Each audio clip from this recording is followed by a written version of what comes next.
Hello friends, आप सभी का स्वागत है इस चैनल में। इस वीडियो में हम लॉर्ड मिंटो सेकेंड से related 30+ important MC question cover करेंगे। तो ये एक ब्रिटिश वायसराय था।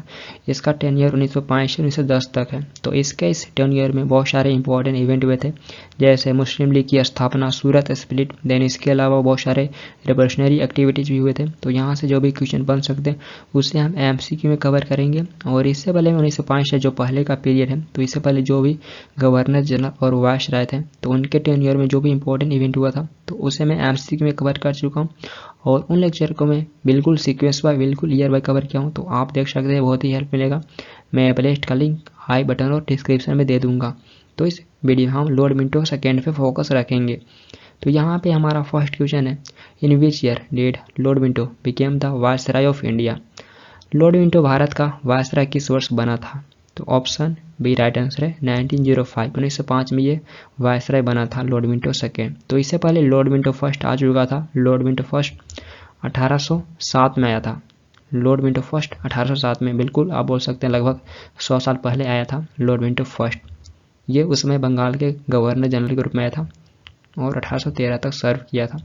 तो इसके इस टेन्योर में एक इम्पोर्टेंट इवेंट हुआ था, महाराजा रंजीत सिंह के साथ में ट्रीटी ऑफ अमृतसर की संधि हुई थी 1809 में। तो ये इंपॉर्टेंट पॉइंट है लॉर्ड मिंटो फर्स्ट से। तो इस वीडियो में हम लॉर्ड मिंटो सेकेंड से कवर करेंगे। Next, under whose leadership did the deputation of 35 prominent Muslim met viceroy Lord Minto in Shimla in October 1906। October 1906 में 35 प्रमुख मुसलमानों का शिष्टमंडल किसके नेतृत्व में शिमला में वायसराय लॉर्ड मिंटो से मिला था?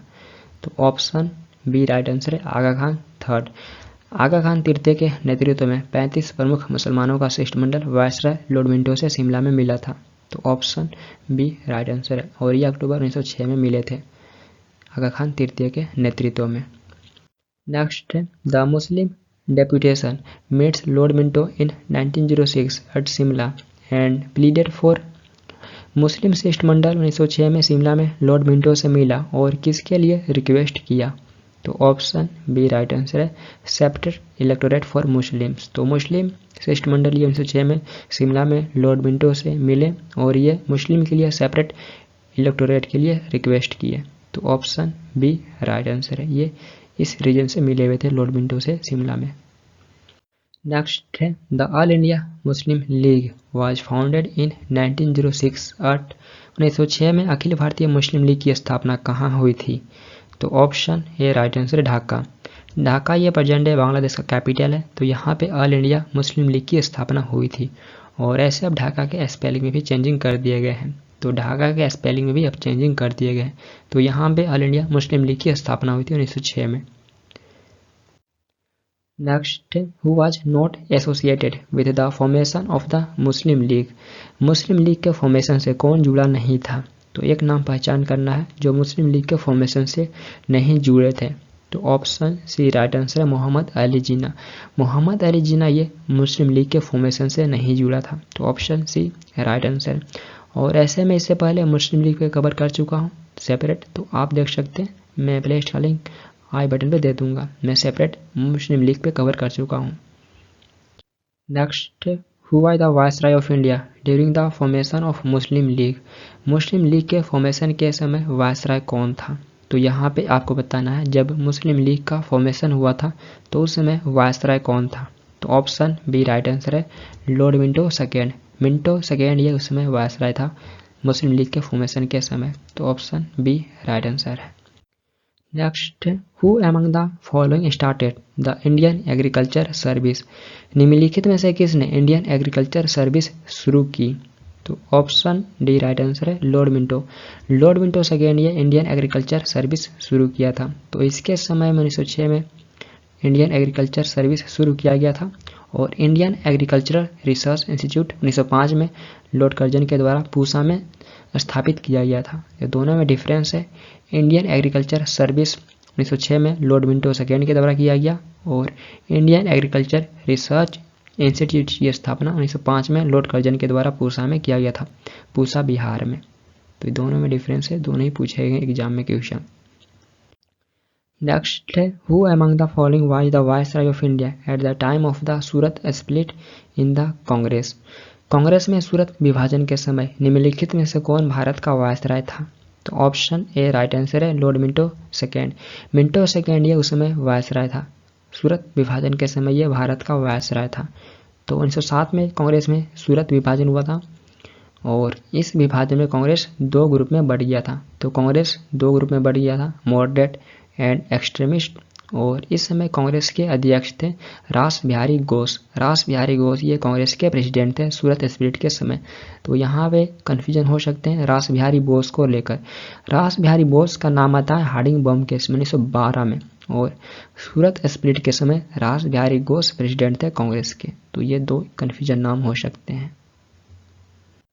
Next, which among the following newspapers stopped publishing after the introduction of the Newspaper Act of 1908? समाचार पत्र अधिनियम 1908 के लागू होने के बाद निम्नलिखित में से किस समाचार पत्र का प्रकाशन बंद हो गया था? तो यहाँ पे आपको बताना इस एक्ट के लागू होने के बाद ऑप्शन में से कौन कौन से न्यूज़पेपर पब्लिश होना बंद हो गए थे? तो ऑप्शन थर्ड राइट आंसर है all of the above. Yugantar, Sandhya and Vande Mataram ये तीनों न्यूज़पेपर पब्लिश होना बंद हो गए थे इस एक्ट के लागू होने के बाद। और इन न्यूज़पेपर के एडिटर संस्थापक कौन थे? तो नाम ही पूछे जाते हैं, जान लेते हैं हम। युगांतर के संस्थापक थे वरिंद्र कुमार घोष। तो ऐसे और भी नाम है बट वरिंद्र कुमार घोष ये इंपॉर्टेंट नाम है जो अरविंदो घोष के यंगर से ब्रदर थे। तो ये संस्थापक थे युगांतर न्यूज़पेपर के। और युगांतर न्यूज़पेपर ये अनुशीलन समिति के लिए कार्य करता था। अनुशीलन समिति जो एक सेक्रेट ऑर्गेनाइजेशन था क्रांतिकारियों का, तो उसके लिए युगांतर न्यूज़पेपर कार्य करता था। देन सांध्या के एडिटर थे ब्रह्म बांधव उपाध्याय ये सांध्या के एडिटर थे। और वंदे मातरम के एडिटर थे श्री अरविंदो घोष। तो ये इनके एडिटर थे, नाम भी पूछ लिए जाते हैं। तो इस एक्ट के लागू होने के बाद इन न्यूज़पेपर को पब्लिश करना बंद कर दिया गया था। Next, in which year Khudiram Bose and Prafulla Chaki tried to assassinate Kingsford in Muzaffarpur. Khudiram Bose और प्रफुल्ल चाकी ने किस वर्ष मुजफ्फरपुर में किंग्सफोर्ड की हत्या का प्रयास किए थे? तो ऑप्शन बी राइट आंसर है 1908। 1908 में खुदीराम बोस और प्रफुल्ल चाकी मुजफ्फरपुर में किंग्सफोर्ड की हत्या का प्रयास किए थे। तो ऑप्शन बी राइट आंसर है। लेकिन ये जिस गाड़ी पर बम फेंके थे वह गाड़ी किंग्सफोर्ड का नहीं था। तो ये तो प्रयास किए थे किंग्सफोर्ड को मारने का, लेकिन जिस गाड़ी पे ये बम फेंके थे वे किंग्सफोर्ड का नहीं था। वे गाड़ी एक प्रिंस केनेडी नामक बैरिस्टर का था जिसपे उसकी पत्नी और पुत्री बैठी हुई थी। तो वे दोनों मारी गई थी बट प्रयास किए हुए थे ये किंग्सफोर्ड को मारने का। और किंग्सफोर्ड ये कौन था? तो यह मुजफ्फरपुर में डिस्ट्रिक्ट जज था किंग्सफोर्ड। तो प्रयास ये 1908 में किए हुए थे। ऑप्शन बी राइट आंसर है। Next, who was a revolutionary from West Bengal who was only 18 when he was hanged at the Muzaffarpur jail by the British. West Bengal का वह क्रांतिकारी कौन था जो केवल 18 वर्ष का था जब उसे अंग्रेजों ने मुजफ्फरपुर जेल में फांसी दे दिया था? तो option C right answer Khudiram Bose.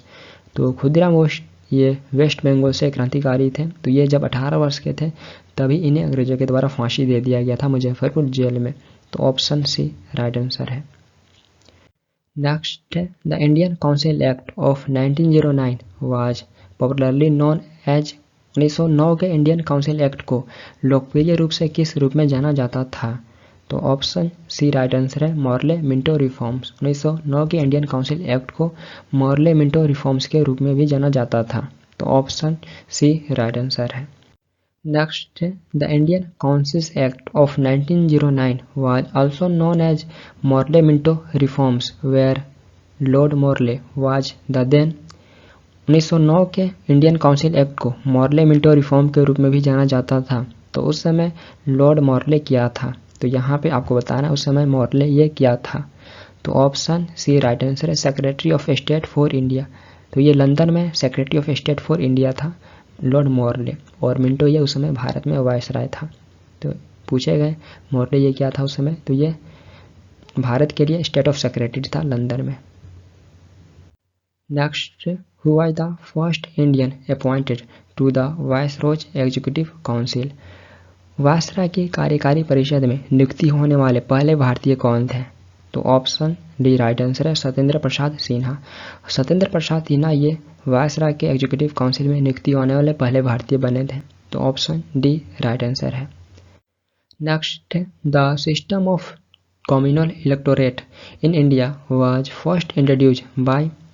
Bharat में सांप्रदायिक निर्वाचन प्रणाली सबसे पहले किसके द्वारा शुरू की गई थी? तो ऑप्शन डी राइट आंसर है मॉर्ले मिंटो रिफॉर्म्स। तो 1909 के मॉर्ले मिंटो रिफॉर्म्स के द्वारा भारत में पहली बार सिस्टम ऑफ कम्युनल इलेक्टोरेट को इंट्रोड्यूस किया गया था। तो ऑप्शन डी राइट आंसर है। Next, for which community were seats reserved by the Morley Minto reforms. Morley Minto reforms द्वारा किस समुदाय के लिए सीटें रिजर्व की गई थी? तो option B right answer Muslims. तो मॉर्ले मिंटो रिफॉर्म्स के द्वारा सिर्फ मुस्लिम कम्युनिटी के लिए सीटें रिजर्व की गई थी। ऑप्शन बी राइट आंसर है। नेक्स्ट है which one of the following acts formally introduce the principles of elections for the first time in India. निम्नलिखित में से किस एक्ट ने भारत में पहली बार औपचारिक रूप से चुनाव के सिद्धांतों को पेश किया? तो यहाँ पे आपको बताना किस एक्ट के द्वारा भारत में पहली बार फॉर्मली इलेक्शंस के प्रिंसिपल को इंट्रोड्यूस किया गया था। तो ऑप्शन ए राइट आंसर है द इंडियन काउंसिल्स एक्ट 1909। तो 1909 के इंडियन काउंसिल एक्ट के द्वारा फॉर्मली इलेक्शंस के प्रिंसिपल को इंट्रोड्यूस किया गया था भारत में। तो ऑप्शन ए राइट आंसर है। इससे पहले इनफॉर्मली अनौपचारिक रूप से इंट्रोड्यूस किया जा चुका था 1892 में, बट फॉर्मली औपचारिक रूप से 1909 के इंडियन काउंसिल एक्ट के द्वारा इंट्रोड्यूस किया गया था। तो ऑप्शन ए राइट आंसर है। Next, what was the real purpose of Morley Minto reforms of 1909। 1909 के मॉर्ले मिंटो रिफॉर्म्स का रियल पर्पस क्या था? तो यहाँ पे आपको रियल पर्पस बताना है, इस एक्ट या रिफॉर्म्स का रियल पर्पस क्या था। तो ऑप्शन डी राइट आंसर है all of the above. Nationalist को डिवाइड करना, जो राष्ट्रवादी थे उन्हें डिवाइड करना था। मॉडरेट नेशनलिस्ट को कन्फ्यूज करना, जो उदारवादी राष्ट्रवादी थे उन्हें कन्फ्यूज करना था। देन इसके अलावा उसमें अधिकतर इंडियंस के यूनिटी के ग्रोथ को चेक करना। तो ये भी एक रियल पर्पस था। Option D right answer all of the above. Next है in Indian council act 1909 seats of legislative council was increase to. Indian council act 1909 में विधान परिषद की सीटें कितनी बढ़ा दी गई थी? तो ऑप्शन सी राइट आंसर 60। तो इससे पहले 16 था, तो 16 से 60 कर दी गई थी लेजिस्लेटिव काउंसिल के सीटें में। तो ऑप्शन सी राइट आंसर। इस एक्ट के तहत लेजिस्लेटिव काउंसिल में 16 से बढ़ाकर 60 कर दी गई थी। तो ऑप्शन सी राइट आंसर है। Next, who was called as father of communal electorate. सांप्रदायिक निर्वाचन क्षेत्र का जनक किसे कहा जाता है? तो यहाँ पे आपको बताना है फादर ऑफ कम्युनल इलेक्टोरेट किसे कहा जाता है। तो ऑप्शन बी राइट आंसर है मिंटो। मिंटो सेकेंड को फादर ऑफ कम्युनल इलेक्टोरेट कहा जाता है, क्योंकि इसी के समय से कम्युनल इलेक्टोरेट की उत्पत्ति हुई थी, तो इसलिए इसे फादर ऑफ कम्युनल इलेक्टोरेट कहा जाता है। ऑप्शन बी राइट आंसर है। Next, the strategy of divide and rule was adopted by. Divide and rule की स्ट्रेटजी किसके द्वारा एडॉप्ट की गई थी? तो ऑप्शन ए राइट आंसर है लॉर्ड मिंटो। मिंटो सेकेंड के समय डिवाइड एंड रूल की स्ट्रेटजी एडॉप्ट की गई थी। तो ऑप्शन ए राइट आंसर है। Next, whom did Rajendra Prasad considered as the father of Pakistan. Rajendra प्रसाद किसे पाकिस्तान का जनक मानते थे? तो ऑप्शन ए राइट आंसर है लॉर्ड मिंटो। ये लॉर्ड मिंटो सेकेंड को फादर ऑफ पाकिस्तान मानते थे। तो ऑप्शन ए राइट आंसर है। Next, which among the following events took place during the time of Lord Minto second. निम्नलिखित में से कौन सी घटना लॉर्ड मिंटो सेकेंड के समय हुई थी? तो यहाँ पे करेक्ट आंसर को चूज करना, इसके समय में कौन कौन सी घटना हुई थी। तो ऑप्शन 4 राइट आंसर है ऑल ऑफ दीज। कांग्रेस का सूरत स्प्लिट 1907 में हुआ था, तो यह सत्य, इसी के समय में ये इवेंट्स हुआ था। मुस्लिम लीग का फॉर्मेशन 1906 में ढाका में किया गया था, तो यह भी सत्य है। बाल गंगाधर तिलक पे ट्रायल चलाया गया था और इसके बाद इन्हें मांडले में भेज दिया गया था। तो इन पे 1908 में चलाया गया था और 6 वर्षों के लिए इन्हें मांडले में भेज दिया गया था। मांडले जो प्रेजेंट म्यांमार में स्थित है। इसी के समय में पार्टीशन ऑफ बंगाल के अगेंस्ट में आंदोलन हुआ था, तो ये भी सत्य है। तो option 4 right answer all of these. Next, which of these events was not associated with the rule of Lord Minto.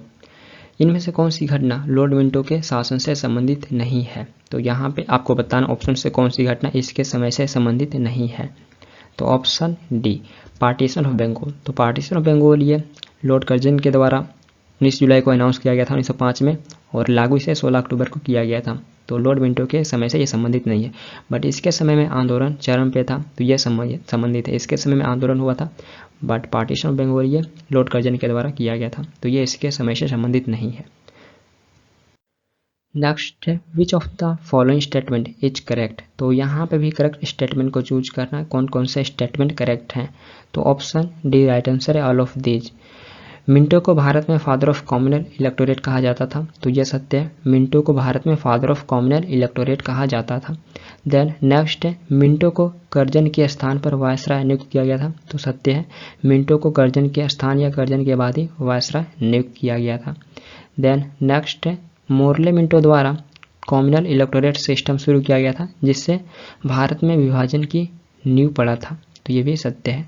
Morley Minto के द्वारा ही मुस्लिम को सेपरेट इलेक्टोरेट दिया गया था, जिससे भारत की विभाजन की नींव रखा गया था।